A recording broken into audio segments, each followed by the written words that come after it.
महायुतीचे उमेदवार सईद खान यांचा विजय नक्की आहे, 100% विजय आहे. कसं नेमकं गणित कसं जसं अनुभव तुम्ही माझे आमदार अनुभव म्हणजे एका अल्पसंख्याक चेहऱ्याला महायुतीनं उमेदवारी दिली आणि संख्याबळ किती आहे बघा ना. महायुतीचं परभणी आणि हिंगोली स्थानिक स्वराज्य संस्थेमध्ये फार मोठ्या प्रमाणावर संख्याबळ आहे. आता मला सांगा, त्या उभाटामध्येच फूट पडणार आहे. काँग्रेसचे एका पक्ष उभा टाकले, आणखी ते दुसरे उभा टाकले, कशाला नाव घ्यायचं कोणाचं, पण मी 100% सांगतो,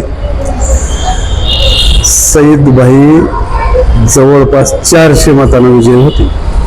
नेमकं ते तुमचे माझे आमदार मित्र त्यांचे चिरंजीव पण अपक्ष फॉर्म भरला, त्यांच्याशी आपण काय सांगायला अपक्षाचं काय, इथं पक्ष लेवलवर आहे ना सगळे. या ठिकाणी मेघना दिदी आहेत, या ठिकाणी खासदार साहेब आहेत बंडू जाधव साहेब, या ठिकाणी विजय भांबळे साहेब आहेत, मी आहे, सगळे नेते बघा ना. वरपुडकर साहेब आहे, आदरणीय वरपुडकर साहेब आहे. नेमकं मग आता बाबूराव साहेब मतसंख्या वेगळी दाखवली, सुरेश देशमुख साहेब मतसंख्या आणि तुम्ही वेगळीच आहे. आता ते दिवसा स्वप्न बघायला त्याला मी काय करणार.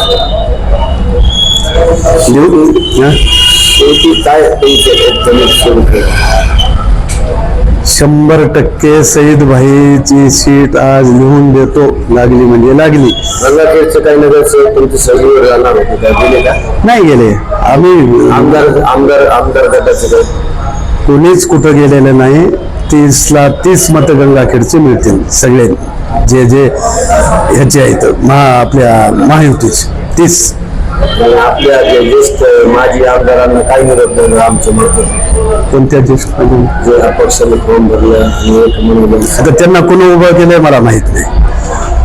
बरोबर आहे, त्यांना काही पक्ष नाही, कुठलं काही नाही, अपक्ष उभा टाकलेत. आता ते त्यांची मर्जी. अजित पवार गटाकडून तुम्ही माजी आमदार आहे, त्यानुसार तुम्ही मतदारांना कशी आव्हान केलं? महायुतीचा धर्म पाळाव. विजयराव, मी आम्ही सगळे पूर्ण ताकदीनं सईद भाईच्या पाठीमाग आहे. 100% हा विजय, 100% म्हणजे काळ्या दगडावरली पांढरी रेष.